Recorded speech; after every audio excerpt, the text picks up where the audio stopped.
Você está querendo montar um plano de aula, mas não sabe por onde começar? Não precisa se preocupar, que o professor Davi Souza está aqui para te ajudar. Beleza? Vem comigo!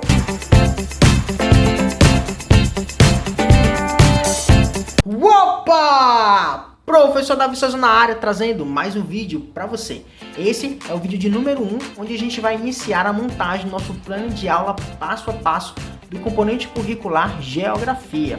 Nesse vídeo, nós vamos dar início ao estudo desse componente dentro da BNCC, entendendo os seus termos, os seus conceitos e assim conseguindo aplicar todas essas informações dentro do nosso plano de aula. E é por essa razão que eu te convido a se inscrever nesse canal para você não perder nenhum conhecimento pedagógico e assim se tornar um profissional diferenciado. Te convido a deixar o seu like e aqui nos comentários todas as suas perguntas, todas as suas dúvidas, para que assim eu possa responder você e ajudar você, favorecendo o ambiente de aprendizagem. Te convido também a compartilhar esse vídeo com aquele seu colega, com aquele seu amigo que ainda não sabe como montar um plano de aula baseado na BNCC. E nesse momento, vamos iniciar a nossa videoaula.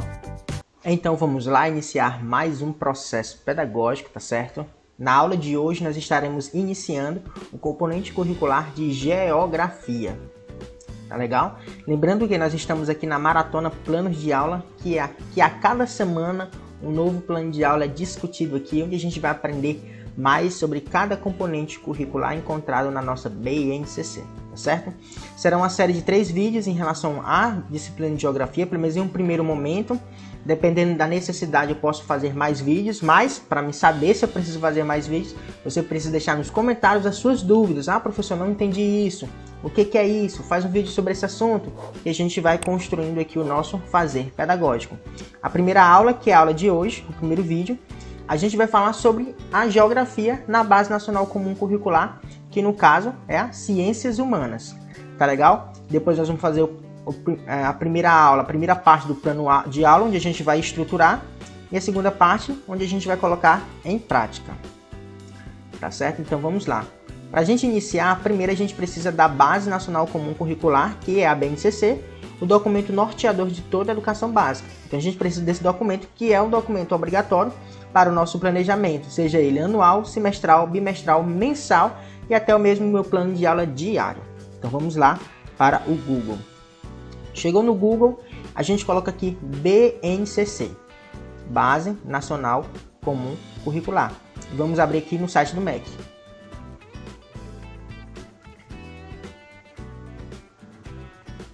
Chegou aqui no site, a gente vem aqui ó, nessa opção do meio, clica e vai baixar a BNCC aqui no nosso computador, tá certo? No caso, você vai lá na sua pasta de downloads para abrir o documento. Abrindo o documento que eu já deixei aqui, tá certo? Só colocar aqui na página 1. Pronto, coloquei aqui na página 1 para a gente conseguir visualizar melhor a nossa BNCC. Deixa eu aumentar ela, pronto, aumentei aqui a nossa BNCC. Vamos lá. Quando a gente vem no sumário, aqui o sumário, vamos aqui em Ciências Humanas. Área de Matemática, área de Ciências da Natureza, Ciências do Ensino Fundamental, área de Ciências Humanas 353, tá certo? Vamos fazer aqui uma breve revisão acerca das áreas da BNCC para você saber e entender onde a geografia está para você conseguir se situar. Tá certo? Então vamos lá, estamos aqui no ensino fundamental, que é o plano de aula destinado para a nossa aula de hoje, tá certo? A BNCC é dividida em grandes áreas. A área de linguagens, a área da matemática, a área de ciências da natureza, a área de ciências humanas e a área de ensino religioso. Para cada área existem componentes. E que componentes são esses? São os componentes curriculares. Os componentes curriculares e as disciplinas é a mesma coisa, são sinônimos. Então, na área de linguagem nós temos a língua portuguesa, artes, educação física e inglês a partir do 6º ano. Na área de matemática, componente curricular de matemática. Na área de ciências da natureza, o componente curricular ciências, que no ensino médio vamos ter aqui ciência, no caso biologia, química e física. Ciências humanas, nós teremos geografia e história. No ensino médio teremos sociologia e filosofia. E ensino religioso, nós temos o componente curricular de ensino religioso. Entendendo toda essa divisão, a gente vai para a nossa página 353, que é onde a gente vai abrir as ciências das áreas das ciências humanas. Então vamos lá. É muito importante, professor, que o senhor baixe a BNCC, tá certo? Deixar a BNCC baixada no seu computador, leia e grife ela como eu estou grifando aqui, para que você possa entender ela e conseguir assimilar todas as informações que nós encontramos da BNCC. Porque a BNCC, ela é muito extensa e às vezes ela vai contando alguma coisa, passando uma informação e retomando essa informação. Passando essa informação e retomando a informação. Nesse vídeo a gente vai falar os tópicos principais, gerais, acerca do que você precisa entender para começar a montar assim o seu plano de aula. Tá ligado? Tá legal? Mas a leitura individual ela é indispensável. A área de ciências humanas contribui para que os alunos desenvolvam a cognição in situ, ou seja, sem restrição da contextualização, marcada pelas noções de tempo e espaço, conceitos fundamentais da área de cognição e contexto. São assim categorias elaboradas conjuntamente em meio a circunstâncias históricas específicas, nas quais a diversidade humana deve ganhar especial destaque como vista ao acolhimento da diferença. O raciocínio espaço-temporal baseia-se na ideia de que o ser humano produz o espaço em que vive, apropriando-se dele em determinada circunstância histórica. A capacidade de identificação dessa circunstância impõe-se como condição para que o ser humano compreenda, interprete e avalie os significados das ações realizadas no passado ou no presente, o que o torna responsável tanto pelo saber produzido quanto pelo controle dos fenômenos naturais e históricos dos quais é agente. Então vamos lá. O tema central da área de ciências humanas é o tempo e o espaço. Quando a gente fala de tempo, a gente fala de história. Quando a gente fala de espaço, a gente fala de geografia. O que eu estou passando para você não é um conhecimento engessado, mas é um conhecimento que vai fazer você compreender o componente curricular. Quando a gente fala de história, normalmente nós estudamos a antiguidade, no caso, o passado, o presente e o futuro. Por que nós estudamos o passado? Para a gente entender os problemas do passado e os problemas que nós podemos enfrentar e assim criar soluções para esses problemas. Por que nós estudamos o espaço? E quando a gente fala espaço, a gente não fala lá a gente não fala aqui de galáxias, lá em outras galáxias, não. O espaço, quando a gente fala de o espaço no sentido de sociedade e no sentido de natureza. E para que a gente possa entender tanto o tempo quanto o espaço, nós precisamos do quê? Da contextualização. Porque sem a contextualização, a gente não vai entender aquela situação, porque para entender uma situação precisamos refletir acerca do pensamento daquele autor e a partir dessa situação analisar o que aconteceu para que depois a gente possa conseguir aplicar na nossa prática profissional.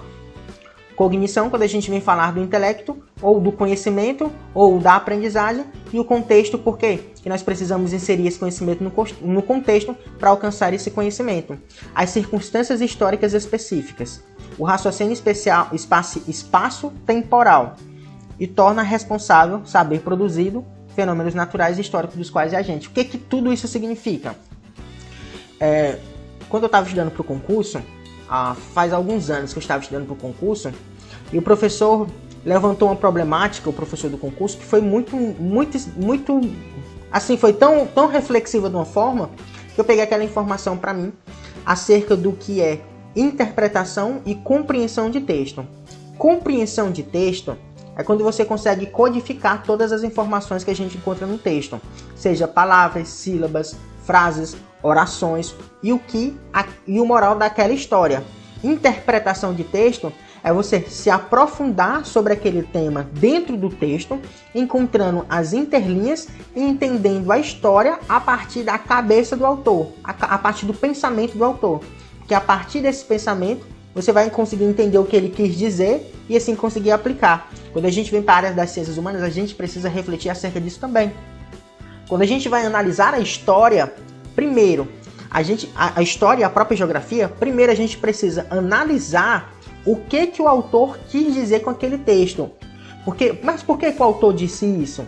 Não, porque em 1920 estava acontecendo isso, isso e isso. Então, se estava acontecendo isso, o autor falou isso, quer dizer que essa informação é desse jeito. E a partir da compreensão do que o autor disse no passado acerca daquela informação ou uma determinada situação, com a nossa interpretação é que nós vamos trazer para a atualidade para a gente analisar como o pensamento, o conhecimento, as verdades e as descobertas que nós temos hoje. Tentar refletir o passado com os conhecimentos da atualidade, do presente, a gente vai entrar em muito conflito, em muita confusão. Por quê? Porque muitas verdades passadas hoje não são mais verdades. Foram mitos quebrados, foram tabus quebrados. Mas a gente precisa analisar nesse passo. Primeiro entender o que a história antiga quis dizer, o pensamento daquele autor quis passar para a gente, para depois a gente conseguir analisar através dos conhecimentos e das verdades que nós temos hoje. O homem é responsável pelo seu presente. Nós somos hoje o resultado das decisões que foram tomadas há tempos atrás. Hoje o Brasil é a sociedade que é por conta do passado que ele teve, por conta das decisões que muitos homens de responsabilidade, governos e tudo mais, tomaram e desencadearam o resultado que nós temos hoje. Só melhoraremos o futuro se hoje tomarmos decisões diferentes. Albert Einstein diz uma frase que é muito importante. Para você ter resultados diferentes, é mais ou menos isso. Para você ter resultados diferentes, você deve tomar atitudes diferentes. E é por isso que a gente tem que analisar, a partir das áreas humanas, essa relação. O que aconteceu no passado, o que está acontecendo, vamos analisar, para que a gente possa tomar decisões melhores e mais compreensíveis. A abordagem das relações espaciais e o consequente desenvolvimento do raciocínio espacial-temporal, que é isso que eu acabei de explicar para vocês, no ensino de ciências humanas, deve favorecer a compreensão pelos alunos dos tempos sociais e da natureza e de suas relações com os espaços. Eu costumo dizer, quando a gente vem analisar os tempos sociais, assim mesmo como a própria cultura, a gente sempre tem que ter cautela acerca do que a gente vai analisar. Por que que eles faziam isso? O que estava acontecendo? Quais eram os fatores, as circunstâncias que estavam influenciando eles a fazerem isso? Porque alguns costumes deixaram de ser feitos e porque outros permaneceram e porque que outros ainda foram englobados. E assim a gente vai analisando como era, o que passou a ser, o que é hoje e o que o futuro talvez possa acontecer. A gente está prevendo o futuro? Não, a gente não está prevendo o futuro. A gente está fazendo análise. Se aconteceu assim e está continuando nesse mesmo ritmo, provavelmente lá na frente vai acontecer isso, isso e isso. É assim que funciona a nossa análise. Na análise geográfica, os espaços percebidos, concebidos e vividos não são lineares. Por que que eles não são lineares? Porque eles sofrem alteração do próprio homem acerca desse espaço que ele vive. Portanto, é necessário romper com essa concepção para possibilitar uma leitura geohistórica dos fatos e uma análise com abordagens históricas, sociológicas e espaciais simultâneas. Retomar o sentido dos espaços percebidos, concebidos e vividos nos permite reconhecer os objetos, os fenômenos e os lugares distribuídos no território e compreender os diferentes olhares para os arranjos desses objetos nos planos espaciais. A gente precisa encontrar os objetos e os fenômenos e os lugares que tiveram essa influência do homem ou que influenciaram o homem àquela situação. Mas os homens pré-históricos, quando eles iam caçar, eles tinham que ir em grupos de 20, 30 pessoas, que no caso eram só homens. E por que só homens?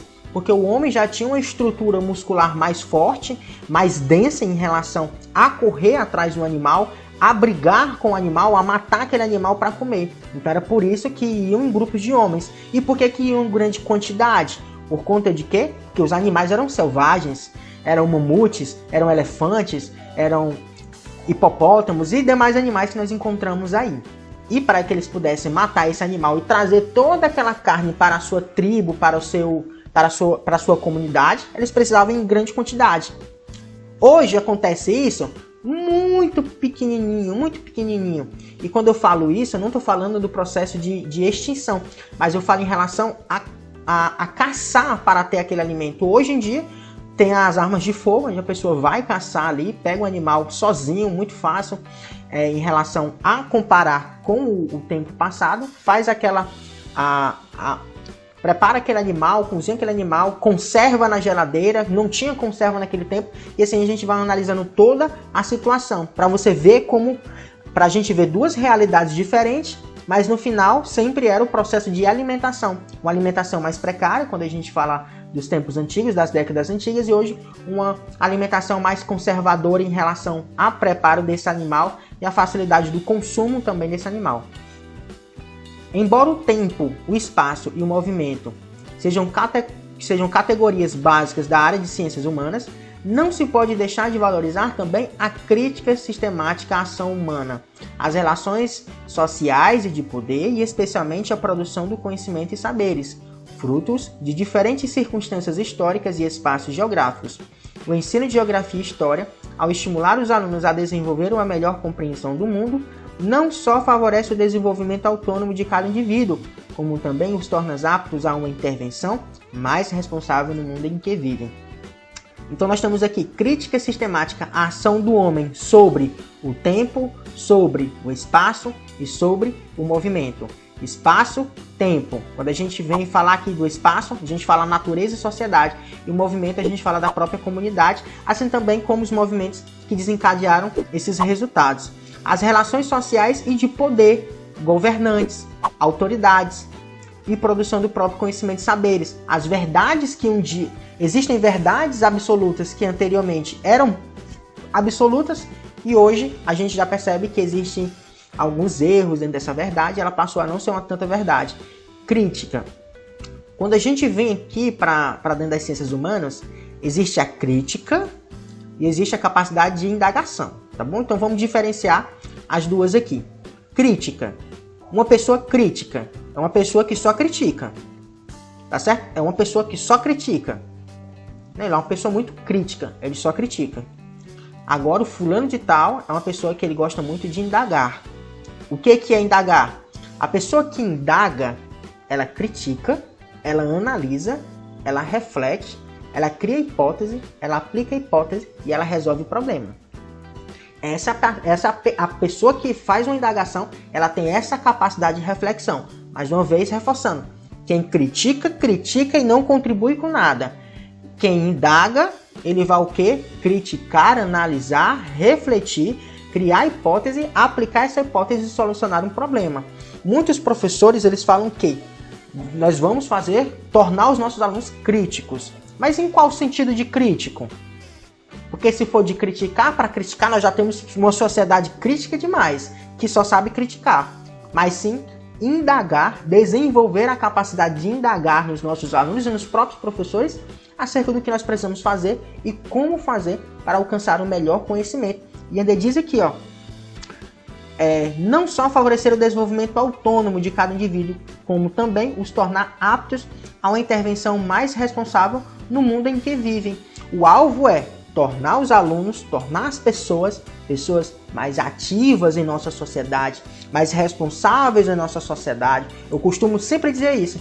Mas se todo mundo fizesse a sua parte, a nossa sociedade, seja ela brasileira, nos Estados Unidos, na China, ela era a mesma que nós temos hoje? Não era. Por quê? Porque existem muitas pessoas ativas, mas existem muito mais pessoas na zona passiva, que estão ali acomodados, pessoas procrastinadoras, que de um certo forma acabam que prejudicam essa harmonia social. Então nós precisamos ser pessoas harmônicas, pessoas responsáveis, ativas e contribuindo de uma forma a melhorar a nossa sociedade. As ciências humanas devem, assim, estimular uma formação ética, elemento fundamental para a formação das novas gerações, auxiliando os alunos a construir um sentido de responsabilidade para valorizar os direitos humanos. O que é direitos humanos? Todo humano tem direito. Todas as pessoas têm direito, independente da cor, do sexo, ou de sua orientação sexual, ou da sua crença, ou da sua raça, entendeu? Todas as pessoas têm direitos humanos. O respeito ao ambiente e à própria coletividade. O nosso ambiente ele precisa ser respeitado também. A gente pode sair desmatando, poluindo a nossa natureza, não. A gente precisa respeitar ela também, porque ela tem recursos finitos. Um dia pode acabar. E a própria coletividade. Falar de direitos humanos é falar de coletividade. Porque por mais que cada indivíduo, por individualidade, tenha direitos, o coletivo, quando a gente vai habitar em coletivo, também tem direitos. E esse direito é preservado quando todos têm o direito de participar daquele coletivo de uma forma harmônica, respeitosa e honrosa. Porque a gente, independente das pessoas, mesmo que nós não nos conheçamos, e mesmo que a gente não conviva em um pensamento sempre próximo, a gente precisa habitar em convivência. Por exemplo, quando a gente vai pegar um ônibus coletivo, um trem coletivo, um avião, são várias pessoas. E às vezes a gente não conhece todo mundo. Mas o meu alvo é fazer um transporte, é fazer um deslocamento. Então eu vou entrar dentro do meu ônibus, pagar minha passagem, me sentar, boa tarde, bom dia, boa noite e ponto final. Eu não posso destratar ninguém que está ali dentro por ser uma pessoa diferente em relação à sua cor, à sua raça, à sua cultura, à sua religião. Não posso fazer isso, por quê? Porque nós precisamos habitar em coletividade, e quando a gente habita em coletividade, nós temos direitos humanos. Todos temos direitos humanos. O fortalecimento de valores sociais, tais como a solidariedade, a participação e o protagonismo, voltados para o bem comum e, sobretudo, a preocupação com as desigualdades sociais. Cabe ainda às ciências humanas cultivar a formação de alunos intelectualmente autônomos, com capacidade de articular categorias de pensamento histórico e geográfico em fase de seu próprio tempo, percebendo as experiências humanas e refletindo sobre elas com base na diversidade de ponto de vista. Quando a gente vem falar de autonomia, a gente vem falar de proatividade. Quando a gente fala de proatividade, a gente fala de uma pessoa autodidata. Então os nossos alunos, eles também devem desenvolver essa habilidade. E dá para desenvolver essa habilidade com o decorrer dos anos? Dá. E quando a gente fala em formar o aluno, por exemplo, a minha caneta ela é formada. A minha caneta ela está formada. A gente não consegue mais alterar nem a cor, nem o formato, nem o encaixe da tampa, porque ela é formada. Então a gente vai contribuir para que os nossos alunos possam ter um ambiente que venha desencadear nele, venha favorecer um ambiente de aprendizagem e de colaboração para a sua formação pessoal. E lembrando sempre, a gente não vai formar o aluno como a gente forma uma caneta, que ele vai sair daqui e a gente não pode acrescentar mais nada dele. A gente vai possibilitar um ambiente de aprendizagem, tá certo? Então a gente também tem que ter cuidado até nessa palavra quando a gente fala. Até eu mesmo, quando eu tenho que ter cautela quando a gente vai falar sobre formar. Não se forma ninguém. A gente contribui para que ela possa aprender novos conhecimentos. Tá legal? Agrega também esse vocabulário à sua realidade profissional. Os conhecimentos específicos na área de ciências humanas exigem clareza na definição de um conjunto de objetos de conhecimento em que favoreçam o desenvolvimento de habilidades e que aprimorem a capacidade dos alunos pensarem em diferentes culturas e sociedades em seus tempos históricos, territórios e paisagens, e também que os levem a refletir sobre sua inserção singular e responsável, as histórias de sua família, comunidade, nação e mundo. Pensar em tempos históricos foi aquele exemplo que eu dei inicialmente. Pensar com a cabeça do passado com o passado, pensar hoje com hoje e também possibilitar novas hipóteses, novas possibilidades. Os levem a refletir. A gente tem que estabelecer objetivos que venham levar os nossos alunos a refletir e o desenvolvimento de habilidades. As habilidades do primeiro ano serão base para habilidades do segundo ano, e serão base para as habilidades do terceiro ano, e serão base para as habilidades do quarto ano. Já falei isso com vocês acerca da habilidade, acerca das habilidades que nós encontramos da BNCC, que é a capacidade do aluno vai adquirir para resolver um dado problema. A habilidade do primeiro ano, por mais simples que ela seja, ela vai ser base para que a nova habilidade que ele vai aprender no segundo ano possa ser ancorada ali naquele sentido e aprendida e fortalecida. E a partir daí, novas habilidades possam ser desenvolvidas. Refletir sobre sua inserção singular. O aluno ele tem que pensar o individual e também o coletivo. O individual como um ser ativo na família, na comunidade, na nação e no mundo, e um ser coletivo acerca dos direitos da família, da comunidade, na nação e do mundo. Então o aluno tem que ter esse pensamento autônomo, reflexivo, acerca da sua capacidade de intervenção como pessoa individual, em sua proatividade e também como autodidata, e também como comunidade em relação a respeito, harmonia, colaboração, tá certo? Nesse sentido. Ao longo de toda a educação básica, o ensino das ciências humanas deve promover explorações sociocognitivas, afetivas e lúdicas, capazes de potencializar sentidos e experiências com saberes sobre a pessoa, o mundo social e a natureza. Dessa maneira, a área contribui para o adesamento de conhecimento sobre a participação no mundo social e a reflexão sobre questões sociais, éticas e políticas, fortalecendo a formação dos alunos em um desenvolvimento de autonomia intelectual, base para uma atuação crítica e orientada por valores democráticos. Nós temos aqui novamente a palavra formação, como eu falei para vocês, acerca do que é a formação. A gente vai possibilitar ambiente de aprendizagem. A gente, mais uma vez, tem crítica aqui, lembrando que vamos despertar a indagação nos nossos alunos e a atuação deles, não só, como eu coloquei em cima, na família, na comunidade, na nação e no mundo, mas também na própria sociedade que ele participa, na ética em relação a poder conviver em sociedade e na própria política em relação aos seus deveres e também a cobrança desses deveres e desses direitos que nós temos enquanto cidadãos. No decorrer do ensino fundamental, os procedimentos de investigação em ciências humanas devem contribuir para que os alunos desenvolvam a capacidade de observação de diferentes indivíduos, situação e objetos que trazem à tona dinâmicas sociais, em razão de sua própria natureza. A geografia e a história, ao longo dessa etapa, trabalham o reconhecimento do eu e o sentimento do pertencimento dos alunos à vida da família e da comunidade. Quando a gente fala do eu, do outro e do nós, a gente fala lá da educação infantil, onde o aluno ele precisa entender a si como individual, o outro como individual e outra pessoa, e o nós quando eu e você podemos contribuir ali no nosso processo pedagógico, no nosso processo de aprendizagem ou até mesmo na nossa convivência social.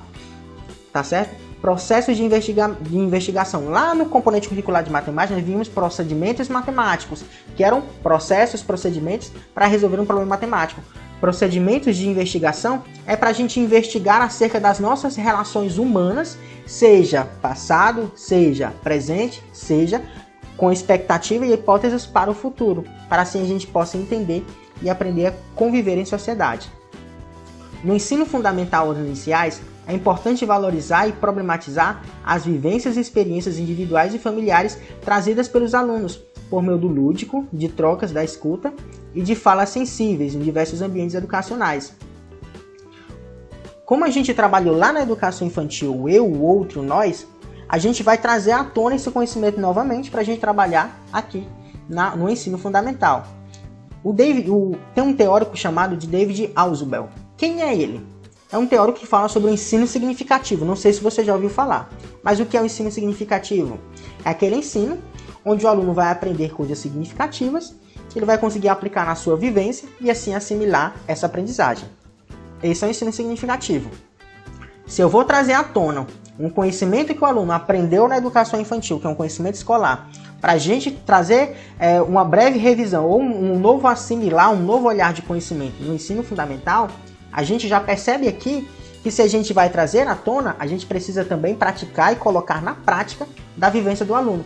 O aluno, independente da sua etapa de ensino, ele tem vivências fora da escola, na família, na escola, no esporte, quando ele está brincando na rua, ele tem vivências fora da escola.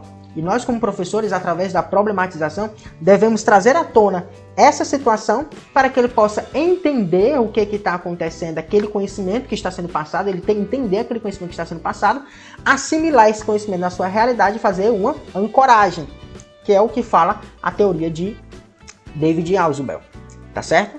Então, ancoragem, ensino significativo, trazer à tona é o que está dizendo aqui. E estimular o pensamento crítico, criativo e crítico. O pensamento, a capacidade de indagar. Esses procedimentos são fundamentais para que compreendam a si mesmo e aqueles que estão em seu entorno, suas histórias de vida e as diferenças dos grupos sociais com as quais se relacionam, como eu acabei de explicar. Tá legal? Temos aqui os espaços biográficos, o ensino fundamental anos finais. Temos aqui, chegando na página 357, as competências específicas de ciências humanas. Temos as competências gerais da BNCC e temos as competências gerais específicas da área de ciências humanas, tá certo? a gente precisa se ater também a essa informação. Agora nós vamos entrar diretamente no componente curricular de Geografia. Ficou com dúvida? Deixa aqui nos comentários, deixa seu like, não se esquece, se inscreve nesse canal para não perder nenhum dos nossos conteúdos pedagógicos e vamos lá continuar.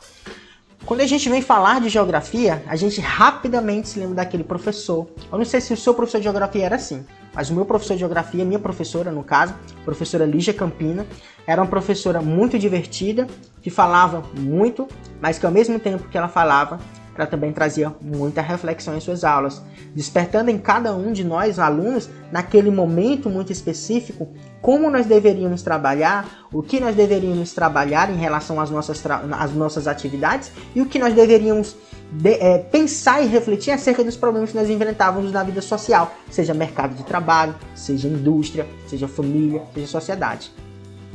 Estudar geografia é uma oportunidade para compreender o mundo em que se vive, na medida em que esse componente curricular aborda as ações humanas construídas nas distintas sociedades, as ações humanas sobre o próprio homem, sobre a natureza e sobre a sociedade, o eu, o outro e o nós, existente nas diversas regiões do planeta.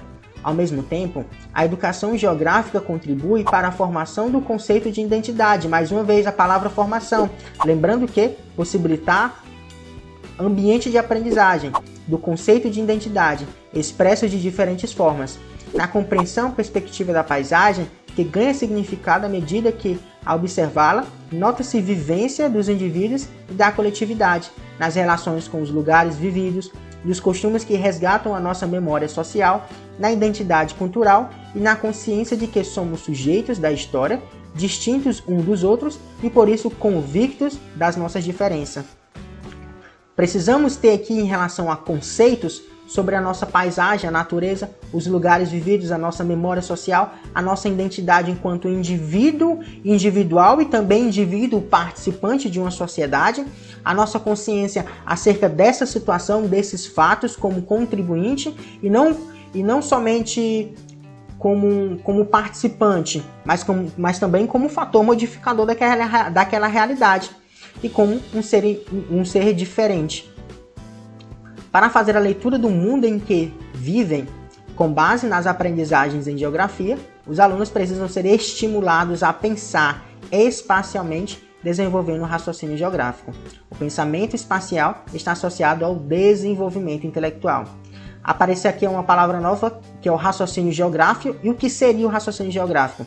Uma maneira de exercitar o pensamento espacial aplica determinados princípios para compreender aspectos fundamentais da realidade, a localização e a distribuição dos fatos e fenômenos na superfície terrestre, o ordenamento territorial, as conexões existentes entre os componentes físico-naturais e as ações antrópicas. Nós temos aqui a descrição dos princípios do raciocínio geográfico, tá certo?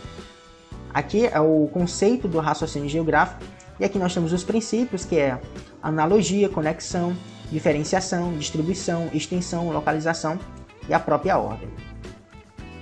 Essa é a grande contribuição da geografia aos alunos da educação básica. Desenvolver o pensamento espacial, estimulando o raciocínio geográfico para representar e interpretar o mundo em permanente transformação e relacionando o componente da sociedade e da natureza. Geografia é falar de espaço, e esse espaço é entre o homem, entre a natureza e entre a sociedade. Nessa direção, a BNCC está organizada com base nos principais conceitos. Nós encontramos o espaço, como eu falei para vocês, aí entramos aqui outros conceitos mais operacionais e que expressam aspectos diferentes do espaço geográfico, que é o território, o lugar, a região, a natureza e a paisagem, que vão ser conteúdos bem desenvolvidos em toda a educação básica, em todo o ensino fundamental. E agora temos aqui as unidades temáticas. O que são unidades temáticas da geografia? As unidades temáticas são um conjunto de conhecimentos pertencente ao componente curricular. O componente curricular é a disciplina, que é a geografia. E dentro da geografia nós temos assuntos a serem trabalhados.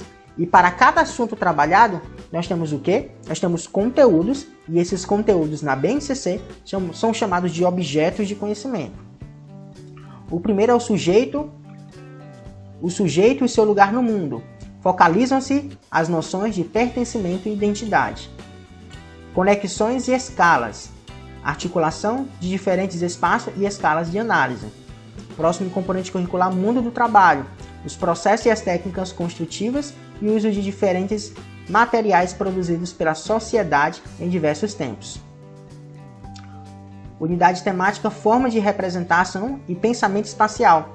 Além da ampliação gradativa da concepção do que é um mapa e de outras formas de representação gráfica, são reunidas aprendizagens que envolvem o raciocínio geográfico. A unidade temática, natureza, ambientes e qualidade de vida. Busca-se a unidade de geografia, articulando geografia física e geografia humana, com destaque para a discussão dos processos físicos naturais do planeta Terra. Unidade, exercício da cidadania. Situações e problemas da vida cotidiana, tais como estabelecer regras de convivência na escola e na comunidade, discutir propostas de ampliação em espaços públicos e propor ações de intervenção na realidade.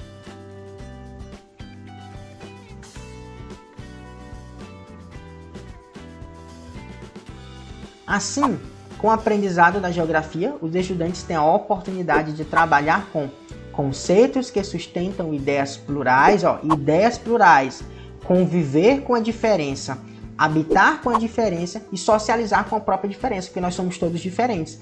Mas por mais que sejamos todos diferentes em relação a vários quesitos, nós também somos pessoas que temos direitos. Então a gente precisa preservar isso também, de natureza, território e territorialidade. Situações geográficas e as competências específicas na página 366. A gente viu lá as competências gerais e agora a gente está vendo as competências específicas da disciplina de geografia. Agora, a geografia nos anos iniciais. Como a gente falou lá na frente, a gente falou que o eu, o outro e o nós trabalhar na educação infantil, a gente vai trazer à tona. Se a gente vai trazer essa informação à tona, que a gente vai reforçar isso do que eles aprenderam na educação infantil, a gente vai o quê? Em seu cotidiano, por exemplo, elas desenham familiares, enumeram relações de parentesco, reconhecem-se em fotos, guardam datas e fatos, sabem a hora de dormir, de ir para a escola, negociam horários, fazem relatos orais, revisitam o passado por meio de jogos, cantigas e brincadeiras ensinadas pelos mais velhos, posicionando-se criticamente sobre determinadas situações e tantos outros. Então, esses são alguns dos fatores que a gente vai trabalhar em sala de aula, que a partir daí, a gente vai desenvolver o conhecimento escolar. O estudo da geografia permite atribuir sentidos às dinâmicas das relações entre pessoas e grupos sociais, e desses com a natureza, nas atividades de trabalho e lazer. É importante na faixa etária, associada a essa fase de ensino fundamental, o desenvolvimento da capacidade de leitura por meio de fotos, desenhos, plantas, maquetes e as mais diversas representações. E aqui vai explicando, tá certo? Uma parte da BNCC vai explicando essa variação de perguntas, tá certo? E aqui a gente entra nas unidades temáticas da própria geografia. No mais, quando a gente fala de geografia, a gente fala de espaço. E esse espaço ele está diretamente ligado com a interação do homem com o homem, a interação do homem com a natureza e a interação do homem com a sociedade. Então a gente precisa ter como foco todo esse contexto em relação ao espaço. Nesse momento, professor, eu te convido a você baixar aqui a BNCC, ler página por página a BNCC, que eu acho que já ficou bem claro para você, esses conhecimentos que nós devemos trabalhar em sala de aula, para que você possa se aprimorar e, através da sua leitura individual, memorizar, aprender esse conhecimento e, assim, conseguir entender o que você precisa fazer na BNCC e colocar tudo isso em prática, né, através do seu plano de aula. Entender a BNCC é essencial para que você possa ter um sucesso na prática da BNCC em relação também a possibilitar um ambiente de aprendizagem para os nossos queridos alunos. Tá legal? Gostou desse vídeo? Deixa seu like, não se esquece de se inscrever nesse canal para você não perder nenhum conteúdo pedagógico e assim se aprimorar. Deixa aqui nos comentários dúvidas, perguntas, questionamentos, indagações para a gente favorecer aqui a nossa troca pedagógica. Já estou te aguardando para o próximo vídeo aula, onde a gente vai começar a estruturar na prática o nosso plano de aula. Tá legal? Lembrando que, quando a gente vem fazer aqui uma breve revisão acerca das particularidades de geografia, nós temos o ponto central, que é o espaço e o tempo, tá certo? Falando de território, lugar, região e natureza. Temos aqui as unidades temáticas. E no mais, até a próxima videoaula. Valeu!